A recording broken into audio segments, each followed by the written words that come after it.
ئێمە وەکو گەڕەکی هاوکاری بەڕاستی زۆر بێئاوین ئەو ماوە خاستن ئەو ماوەی کە تقریبا مانگەکەبی سپاسی دەستگای خێرخوازی بارزانێکن کە بەهانە ماوات بەڕاستی ئاوەکە زۆر بێئاوین ڕۆژێک نایەک ئاو 1 سعات دێ نیو سعات دێ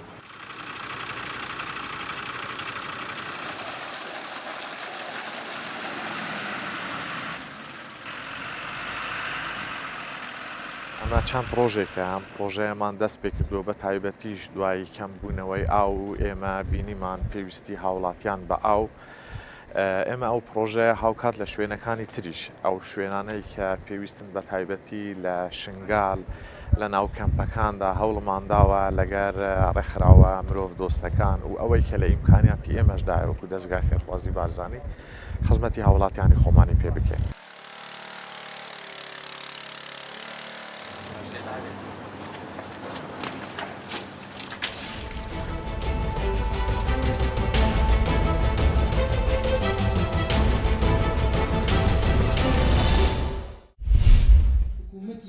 کوردستان وەکو هەمیشە پاڵپشتمان بێت لە بەرەو پێشبردننی زانکۆکانمان.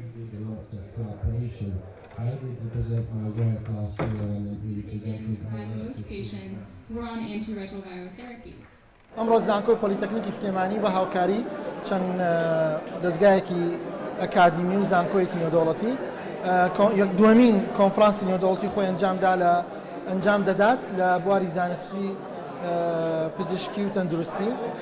ئەم کۆنفرانسە لە چەندین وڵاتەوە شارەکەی تیاکراوە و بە چەندین توێژینەوەم شارەکەی تیاکراوە گرنگیەکی زۆری هەیە بۆ زانکۆ.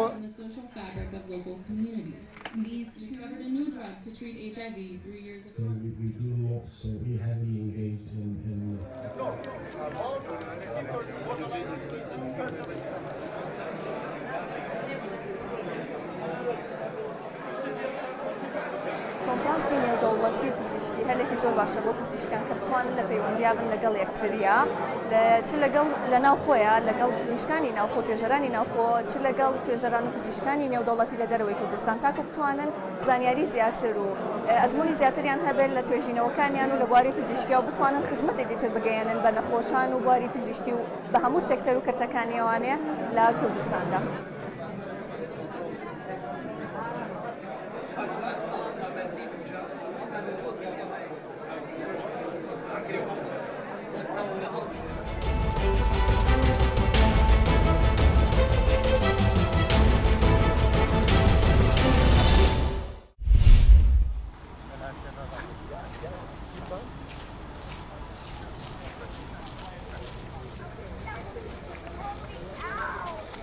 Get on their property. There's a marker saying that the court is there. You can walk in.